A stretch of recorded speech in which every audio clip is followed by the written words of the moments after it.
حضرت فاروق اعظم رضی اللہ تعالیٰ عنہ عجیب انسان اللہ تعالیٰ نے پیدا فرمایا تھا، سرکار دو عالم صلی اللہ علیہ وسلم کی صحبت اقدس سے کیا کندن بنا کے نکالے تھے صحابہ کرام اپنی صحبت کے ذریعے۔ فاروق اعظم امیر المومنین بنے اور ان کے حکومت کا جو رقبہ تھا، جہاں تک ان کی حکومت تھی، وہ اس وقت کی تقریباً آدھی دنیا بنتی ہے، تقریباً آدھی دنیا پر حکمرانی تھی حضرت فاروق اعظم، آدھی سے کچھ کم سمجھ لو، لیکن سارا ایران، روم، یہ سب پتہ کر چکے تھے، سندھ، افغانستان کی حد تک پہنچے ہوئے تھے۔ تو بڑے ممالک کے حکمران، لیکن کیسا حکمران کہ رات کو گشت کیا کرتا تھا، مدینہ منورہ کی گلیوں میں گشت کر کے دیکھا کرتے تھے کہ کون کیا کر رہا ہے، کوئی گڑبڑ تو نہیں ہو رہی۔ تو رات کو آخر شب تہجد کے وقت تہجد پڑھنے کے بعد گشت کر رہے تھے، تو ایک گھر کے پاس سے گزرے تو وہاں ماں بیٹی تھی، ایک ماں ایک بیٹی، ان کے درمیان کچھ مکالمہ ہو رہا۔ ماں بیٹی سے کہہ رہی تھی کہ بیٹی یہ دودھ جو بکری نے نکالا ہے اس میں پانی ملا دو تاکہ یہ زیادہ ہو جائے اور ہم اس کو پھر فروخت کر کے پیسے کمائیں۔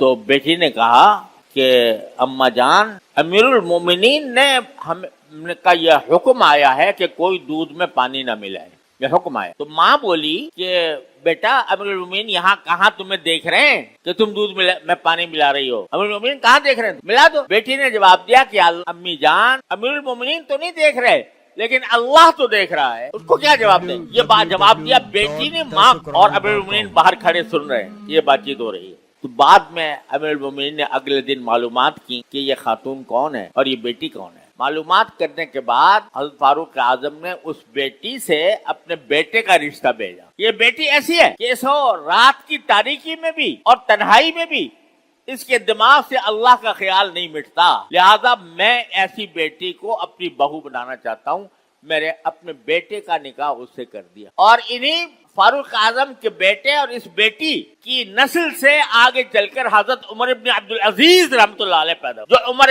ثانی کہلاتے۔ تو غرض یہ کہ وہ لڑکی جو تھی وہ اس کے دل میں یہ بات تھی اور پھر ماں بھی خاموش ہو گئی۔ تو یہ جب بات دل میں بیٹھ جاتی ہے کہ اللہ تو دیکھ رہا ہے، اگر کوئی اور دیکھ رہا ہے یہ نہیں، لیکن اللہ تو دیکھ رہا ہے، جب یہ بات دل میں بیٹھ جاتی ہے تو اس کے بعد انسان کو گناہ کی طرف قدم نہیں اٹھتے۔ ساری خرابی یہاں سے پیدا ہوتی ہے۔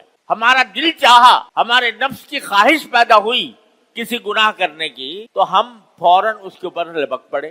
یہ نہ سوچا کہ اگر اس لمحے میں یہ موت آ جائے، ہو سکتا ہے کہ نہیں، اسی لمحے جب ارادہ گناہ کا کر رہے ہیں، کسی جرم کا کر رہے ہیں، کسی ظلم کا کر رہے ہیں، اسی وقت موت آ جائے تو ہمارا انجام کیا ہو۔ تو یہ جو ہم لوگ غفلت میں مبتلا رہتے ہیں، اللہ تبارک و تعالیٰ کی بارگاہ میں پیش ہونے سے غفلت، یہ ہے سارے فساد کی جڑ، سارے گناہوں کی بنیاد، سارے جرائم کی وجہ یہ ہے۔